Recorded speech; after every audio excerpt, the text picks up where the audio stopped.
In this episode of the Midlife Mentors, we're delighted to interview former Brit Pop scene icon Meg Mathews, an entrepreneur and advocate for the menopause.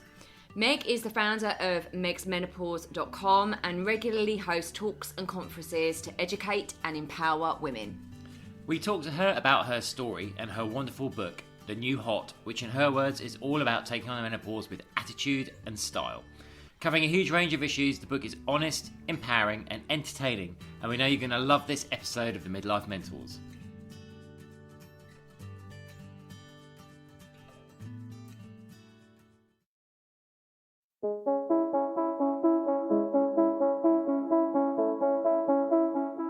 Hi, I'm James Davis. And I'm Claire Davis. We're the Midlife Mentors, here to lift the lid on how to achieve health and happiness. The balanced, no-nonsense way.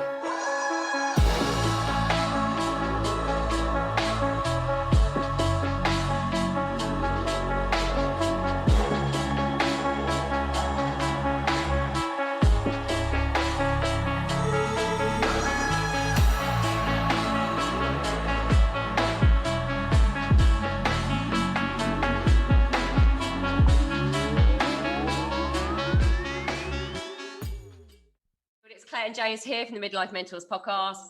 We are so excited to have the amazing Meg Mathews on today.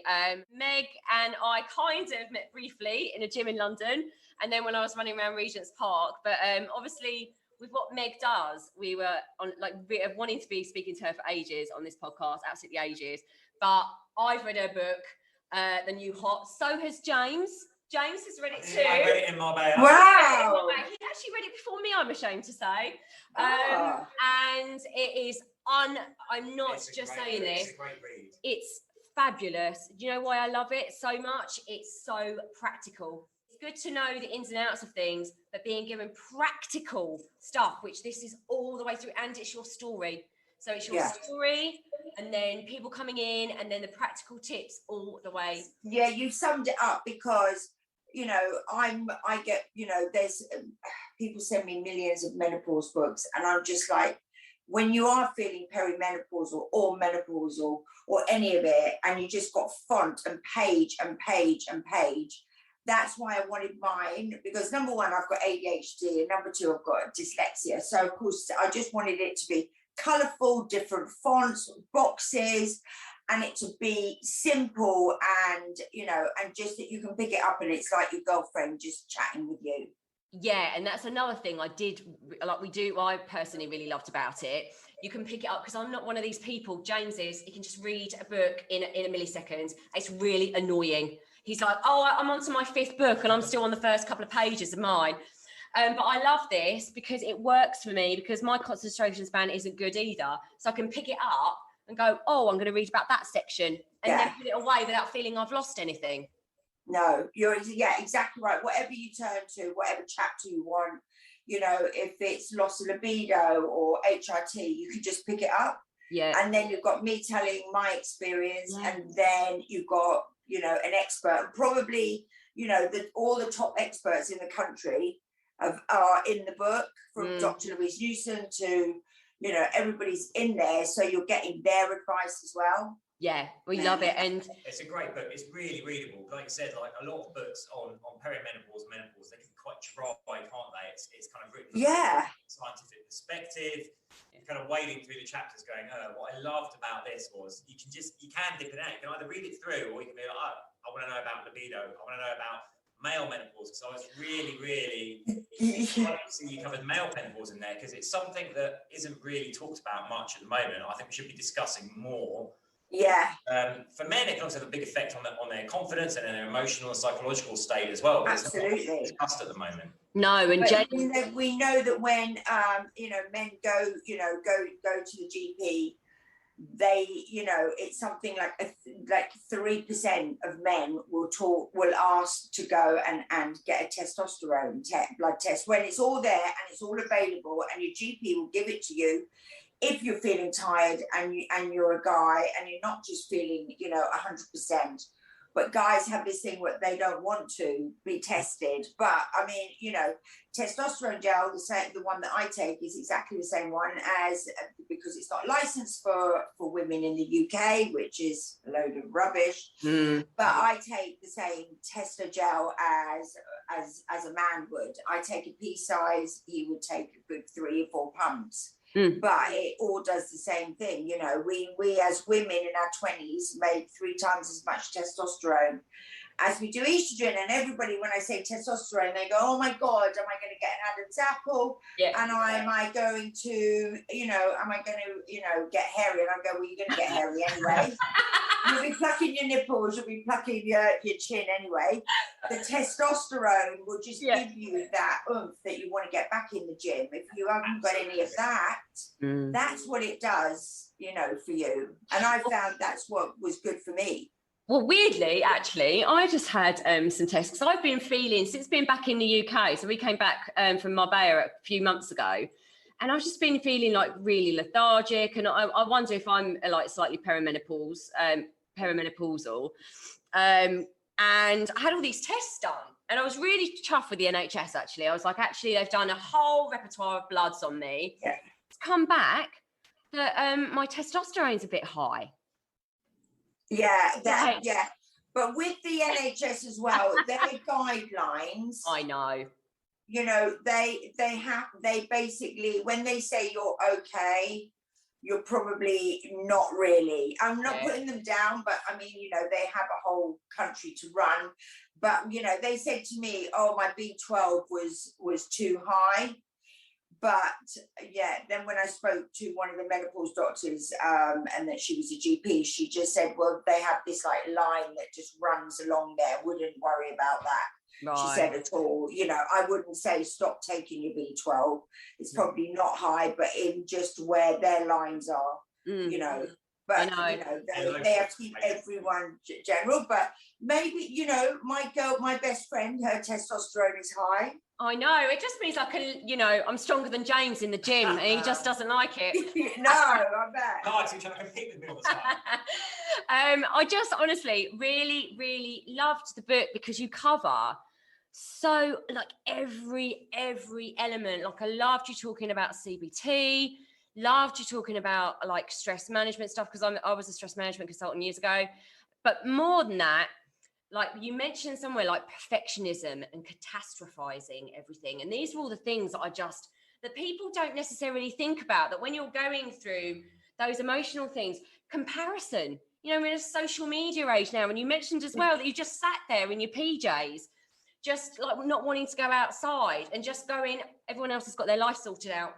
Everyone else has got their life sorted out. And it's this world we're in now, it just makes it even worse when you're going through stuff like this. So it's just a beautiful book that just creates such awareness. I totally agree, because what for me, what made me really upset and quite angry was, so I'm 55 now, so we're talking like 6 years ago, whatever.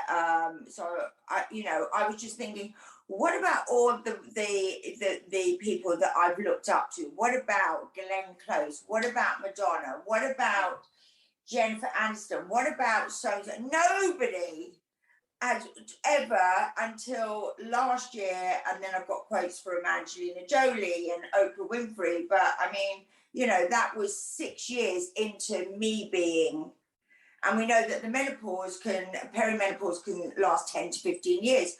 So, you did feel that you were really on your own, because all these women that I'd always sort of looked up to and, would read biography after biography and think, this is great. No, there was never, ever of it. And they can't have all gone through it feeling okay. No. And I was actually that, disappointed me and upset me, because it did make me feel I was on my own. So I mean, is he grabbing? Am I going towards the mic or not going away towards the mic? I speak really loudly anyway. No, but I speak so loudly anyway. And then on the podcast, I tone down James's and bring up James's. I don't worry, I'm the same. So you saying go towards the mic less? Yeah, lean towards the mic more. That's why he's right in front of the mic. He's being so bossy. So I was actually, we kind of like touched on that there about, what the inspiration was behind writing the new hot, or getting it together with everyone? You touched on some of that there, like the disappointment. What else was it? You know, what particularly about your experience and the challenges you were going through that really drove you to? Well, mine were all okay. So mine was really angry with everybody, because mine were all mental health issues. Okay, so mine was anxiety, couldn't sleep, overwhelmed with life, and these were my issues. And to me, the menopause was a hot flush, and you didn't have a period. None of this was ever brought up. So basically, I didn't leave the house for 3 months. Now, I was quite a privileged person because I didn't have to really leave my house. I used to lie and pretend and get a nurse ready for school, and then let her get an Uber to school, and she thought that was great because she was 15. And then my partner would go to work, and I would sort of, make breakfast, light the candles, put my gym gear on, and everyone thought I was going to the gym. And the minute they left, I used to just get back into bed. But this was 3 months. And basically get the dog walker to come and walk the dogs, and then I would set the alarm for 4 o'clock in the afternoon, knowing that Nez was coming back from school, and then I'd light the candles, I'd put things on, I'd, look like I've been like working out and running around. People would come in, oh, what have we done? Oh yeah, I had such a busy day. Teenage girls just want to go in their room and FaceTime their mates. My partner could not believe his luck, because I would just say, you can have the TV downstairs, you can have the football, the snooker, the darts, whatever you want. And then I'd also say to them, oh, by the way, I don't want to cook, so we'll get a Deliveroo. And then everyone was like, yeah, great. There was never anyone who was like, why aren't we? They were just like, yeah, what, pizza, Indian, whatever. So it sort of, I could just do that. And then I would go, oh, I'm watching this thing on Netflix. And then I would just go upstairs, and then being intimate was like quite hard. It was really hard, because I would basically, I'd want to be intimate, and I'd want to have cuddles, and I'd want to be held. But to a guy, the minute that I would be touching his back or kissing him or cuddling up to him, which meant to him, okay, yeah, a red flag to a bull. And then yeah. Like, well, what? And I'd just be like, no, I don't want that. And he would just be like, so everything was in the house. It was like, I would just, be really, Nez, why is your bedroom like this? It's a bloody disgrace. And she'd be like, it's always like this, Mum. You have a bloody cleaner. You don't clean my room. What are you talking about? And this is, this was, she's swear at me like that, but this was what it was all like in our house. And then in the end, I ended up splitting up with my partner. And I was so relieved, because the relief of me just having a bed to myself, and you're not supposed to feel like that. I mean, that's not, it's like, great. I couldn't wait. I was just like, I just want this bed to myself. I was having night sweat, so I'd want a dry side of the bed. And everything happened when I went to an AA meeting and in Notting Hill, and I was in this meeting, and I was just like, look, I'm going to be 50 in like 6 months, and I might as well bloody drink. I might as well have a bottle of wine, because I feel so rubbish. I feel I have nothing in my life that I feel good about. Everything is just falling apart, and I feel shit. As I left the meeting, a woman tapped me on the shoulder and said to me, I think you're going through the menopause. And I was just like, oh, you cheeky cow. Do I look like the golden like a dagger, girls? like a dagger to the heart? How dare you? Do I look like the Golden Girls? Grey rinse. That's what my menopause meant to me. And she gave me a number, and I took it home, and I couldn't even drive my car then. I was so overwhelmed that I didn't even drive. And I thought, and even that, when I shared about that, I could not believe that the DMs and the thousands and thousands of women that came back to me who also said that they couldn't drive their cars. And they found it overwhelming. I would sort of think, you know, oh my God, I'm going to get in the car. Am I going to get a parking space? Everything was always, you know, my brain. And I didn't know this was the lack of estrogen, this mother hormone estrogen that absolutely, basically is just not about, you know, fertility in our ovaries. It looks after our heart. I mean, 1 out of 3 women suffer strokes or heart attacks. No, 2 out of 3. 1 out of 3 women will have osteoporosis. I was one of those. I was diagnosed at 48 with full-on osteoporosis. If you looked at me from the outside, you'd think I was super fit. You wouldn't think this was going on. It's either hereditary, or it could be down to the colourful 90s I had, or it could be the, you know, the dieting that I did throughout my life, you know, the lack of sleep. It could have loads of things, but we won't know why. But you know, thank God that I managed at 48 to get on top of that. You know? And I think you just just talking about like in the nutrition side of things, obviously that's what we teach, kind of nutrition and exercise and stuff. But the nutrition, just saying, you know, from my who would have thought from my previous life, I suppose, and now I'm literally obsessed with nutrition. And then you're talking about the HIIT that you do, so you do some high intensity interval training stuff, and I saw you do some stuff with somebody in the gym. And like, that's a science-backed approach, basically. Science says that interval training can help kind of reverse the signs of aging and like actually really help. And people don't realize stress as well, cortisol, all these cocktail hormones. Yeah, I mean, my cortisol levels are so high. I mean, I wake up in the morning and mixed with ADHD, my cortisol levels, because I've done the Dutchie test, it's really high. I wake up like instantly, my eyes are wide awake, and I could actually do you know, a TED talk, and that's how quick I am in the morning, because I'm jealous. My cortisol levels are so high. My brain works from like 6 o'clock. It's just, you know, I wake up like that, and there's nothing I can do about it except that the British Heart Foundation have said, you know, all this stuff, it really has an effect on your heart. So even though you're thinking just, oh, I'm waking up and my cortisol levels are really high, it's not doing my heart any favors at all. And this is all things that people just, daily stuff, just don't take into account. No, you know? No, and it becomes normal. Like, stress becomes normal. It's like a flag or a badge of honor. Oh, I'm really busy. I'm really stressed. You're like, actually, I hate to be dramatic, but it's a silent killer, because you're just on this hump all the time, and you're not realizing. I'm so glad you said that, because I totally agree, because you just take it. You think we think we're multitasking. Yeah.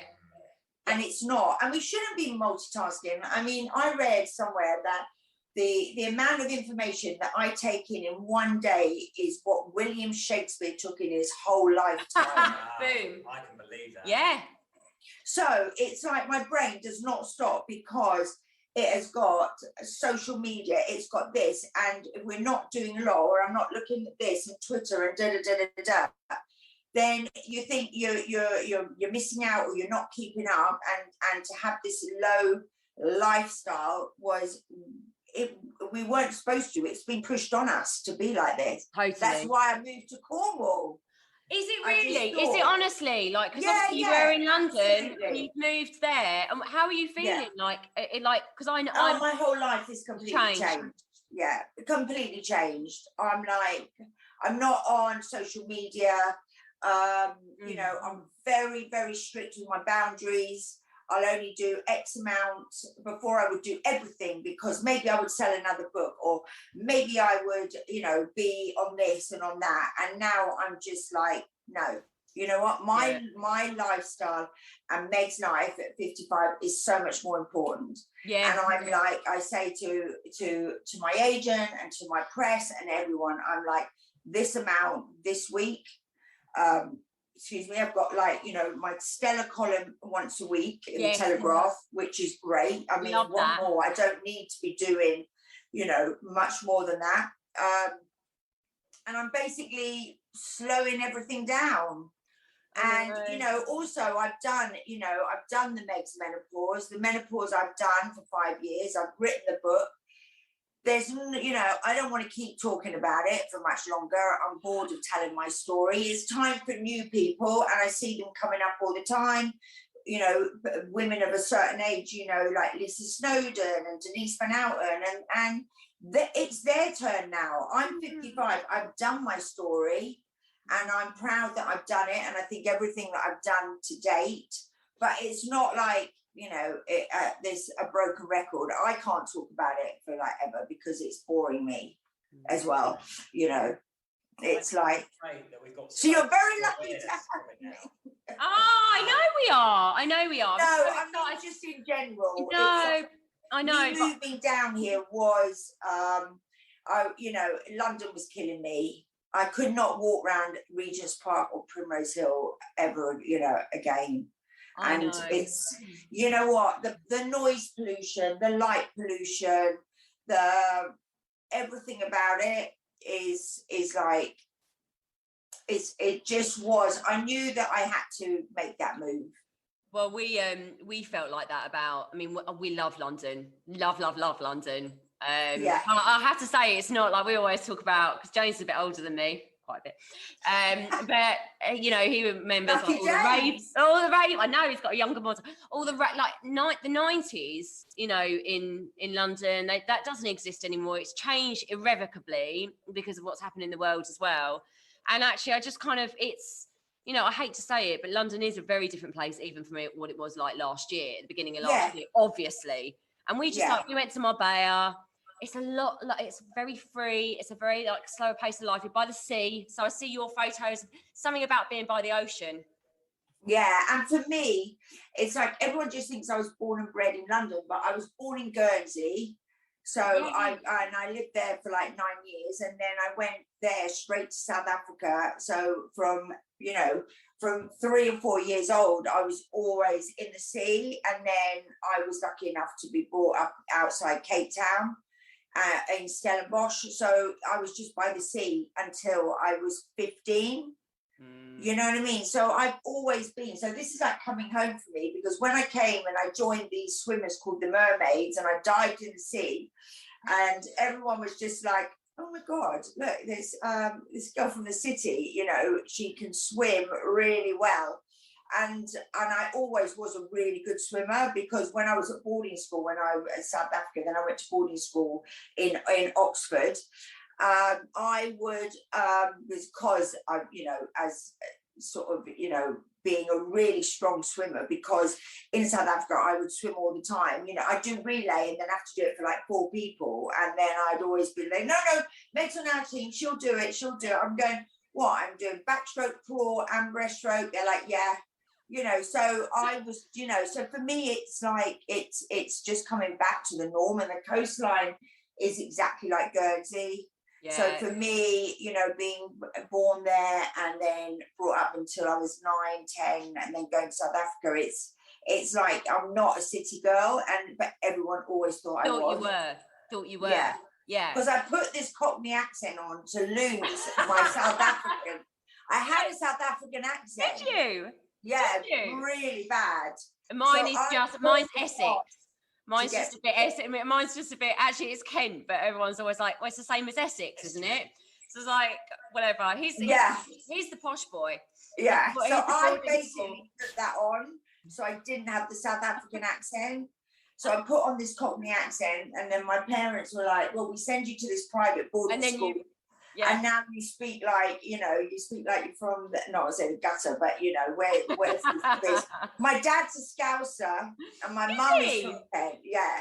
So my dad's a Scouser. So it was like, you know, I was like, you know, where did this accent come from? Everyone always asks. But, you know, I think just going back to the whole social media thing, it's such a, like, you look so happy down there in your social media, like pictures and stuff. But I think it is something that I really, you know, I think everyone really struggles with. But when you own your own business and you do, like, the pressure to constantly be on, like analysing everything, always thinking, and my mind goes a million miles an hour, and you're just, you don't stop. And there's just something to be said, like we're not meant to be like that, like you said. Actually, it's really interesting research, like the myth of multitasking. It came in at the time we got computers. People looked at computers and the way they work with processing and things processing in parallel. Like, that's great. Computers can handle lots of different things at the same time. But if humans could do that, they could work so much better and work so much harder. So that's where it started from. But actually, loads of studies show when we just focus on one thing, we always get better results than if we're trying to do like a multitude of things at the same time. Is that your excuse? Is that your excuse for not doing more than nothing? Yeah, I'm doing the washing and the drying. Yeah. I mean, I thought you lot were going to go mad because the England game was started in 1 minute, and I just no. Well, okay, that was good.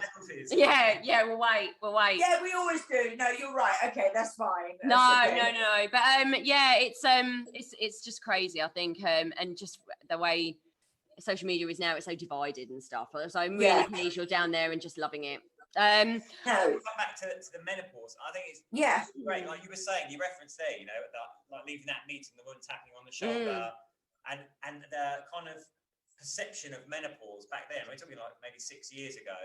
Yeah. People thought about it very much in like a physical way, right? And I think it's great now with like books like yours and more people coming to the conversation. We're recognising like so much the emotional and the mental and the psychological side of it, which wasn't really recognised before. You know, people just like, you know, why is it you're so much more anxious? You know, why are you not sleeping? And people start to recognise that it's all down to the hormones and the changes. Yeah, it's all down to the lack of estrogen. So, as we know, our ovaries stop working as much, and they make the estrogen. And then, like, you know, when I went to the doctor, you know, and then everyone's always very angry. They go, "Well, I went to the doctor and they put me on antidepressants." Well, you know, the doctors in this country, they get taught, I think, 3 hours or less in 7 years, and it's all the old stuff. And when I did go to the doctor, I was just like, I cannot cope with life, you know. So what was he going to do? He had no other way of knowing than putting me on antidepressants. Also, I think we should really say that there should be no shame or taboo being on antidepressants. Meg, I've been on them. I was 10 years ago. 10 years ago, I was put on them after my divorce. I was put on them, and I honestly, what annoys me is that sometimes I feel like it's the only way, and like they do dish them. They're like, "Oh, you're a bit depressed, go on them." Yeah, there's a fine line, but I completely agree. They save lives, hun. They save lives. I mean, I was in such a state that if I hadn't have been put on them, I don't know what would have happened. So there should be no shame, ever around going on, and that's another subject which. Hopefully with your book and us talking about it. Because I you know, went through stages, and without antidepressants I would have been the same, because they basically, my serotonin levels and my endorphin, everything was so low that without them, you know, it was a very fine line. And, you know, with escitalopram and stuff, it was amazing for me. It really, really helped me. And I love that. And I love that you say that, because, you know, people can just really, really poo-poo them. And there's a lot of, you know, shame. Shame's a horrible emotion. And like, Joel, you know, you shouldn't go on them. You should try and find things naturally. Well, how about if you know, you might need that extra help right at the beginning, and then find lifestyle factors that help as well. But, you know, like you say, at times, and also, like, as we know, they don't kick in that quickly. But I do know that Dr. Harper now, when I did an IGTV with her, so they're seeing that women cycle in the perimenopause, so that PMS week before your period, where you want to eat shitloads of chocolate, you want to stab your boyfriend or your husband, and then you have that week, and then you have maybe 3 or 4 days feeling okay. But then if your estrogen levels are then falling again before that week, you probably, at your 28-day cycle, you'll probably have 5 good days. Yeah. And so what they're saying now is they're actually giving SSRIs for 10 days. So basically, it's not taken like an antidepressant now. It's taken just to bring your serotonin levels up. So women can have a good month. So basically, as well as that week of the week before, for 10 days before their period, they are given SSRIs. They're also given some estrogen. So the estrogen, 1 pump is put on and they take the tablet, and it makes them have at least another 14 or 15 good days in not your just cycle. 5, not just 5, not where you just feel 5. like the world is a little bit okay, but yeah, and then you don't know why, because you think, well, you know, I should be grateful, and you know, everything's fine in my life, but why do I feel like this? So what they're doing is, this is a new thing, and I think it's great because you're not actually taking it like I took it, where you know, it took like something like maybe 6 to 10 weeks to properly start working. This is just taking it for 10 days. So it just brings the serotonin levels up. So this is all, you know, and it's not as taking it as like I was taking it, where it was actually regulating a lot of things going on in my brain. So if I stopped taking mine for a few days, I would feel like, you know, electric shocks and all sorts of things, because you know what it was dealing with, it was already really working within my brain. But this is not, this is just like you just take the 10 days, and this is all new, and I think, you know, this should, you know, should be out there and it should be talked about. I know, but that's why this is so important. This is why this is so important that you talk about all this stuff. So I don't want to keep you for like loads longer.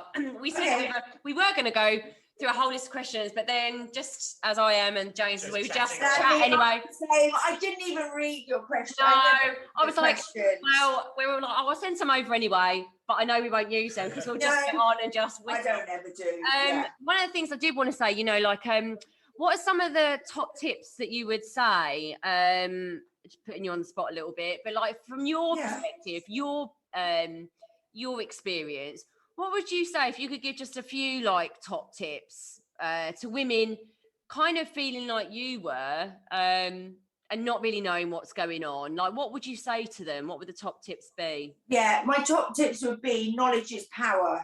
The minute that you're not feeling, you have to also, you know, make the effort and take control. Things aren't going to come to you. So if you're not feeling 100%, then you need to Google.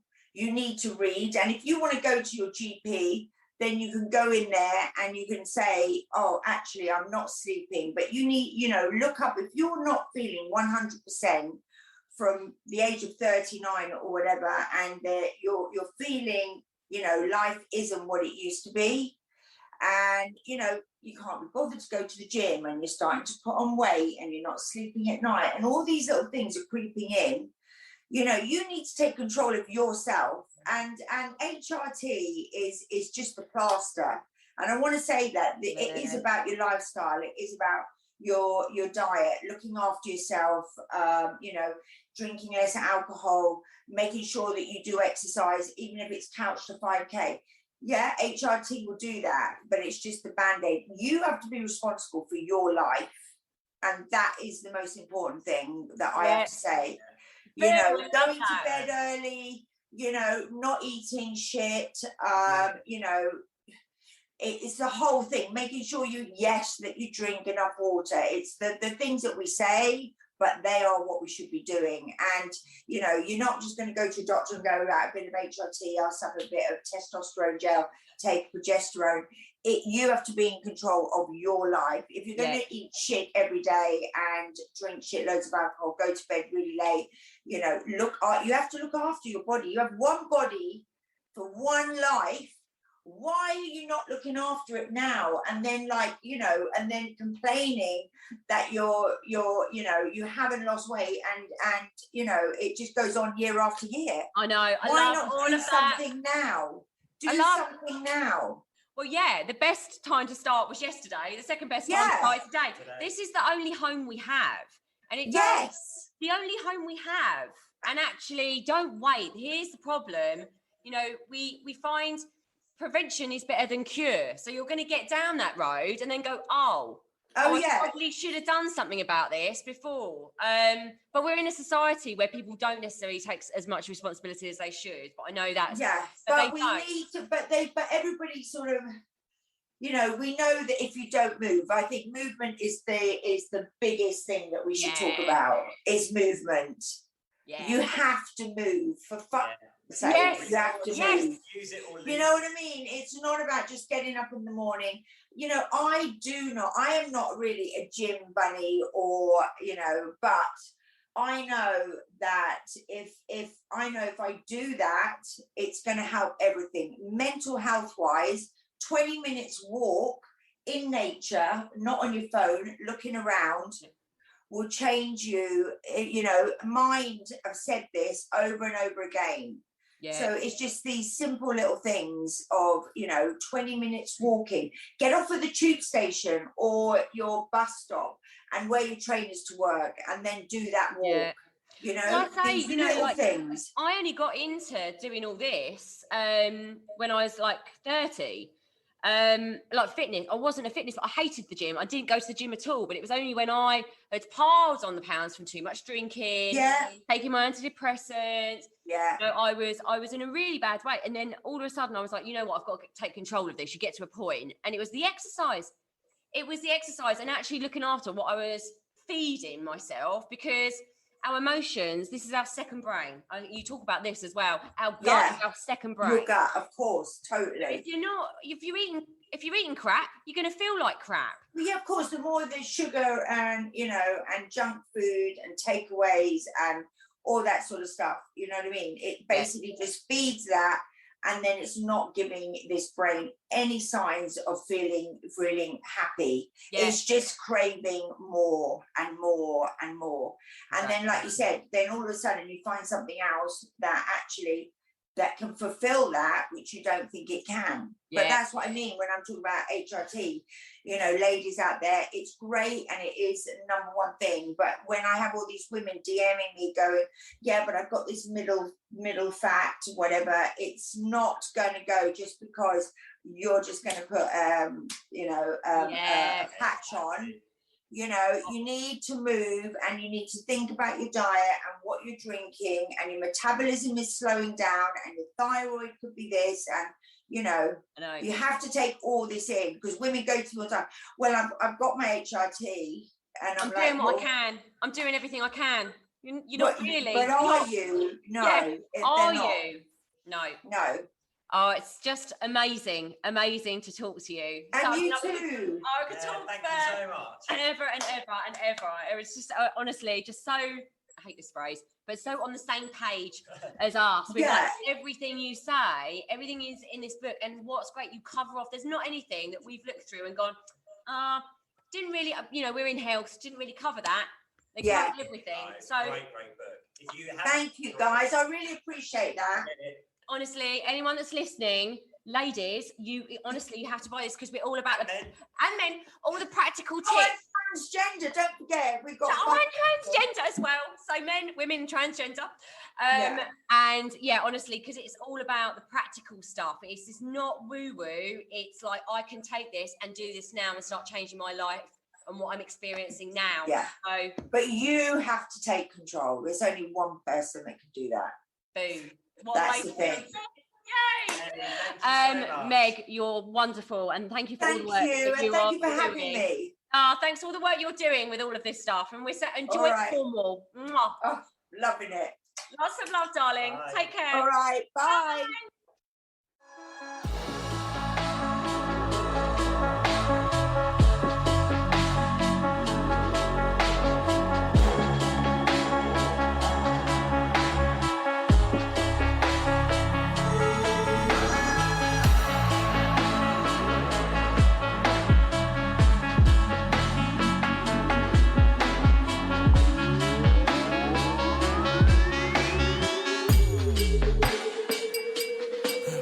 Yeah. You've been listening to the Midlife Mentors with Claire and James Davis.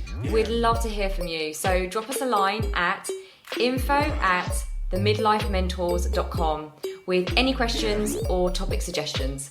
And make sure you join us on our Facebook page and YouTube channel. You can find us under The Midlife Mentors. Yeah.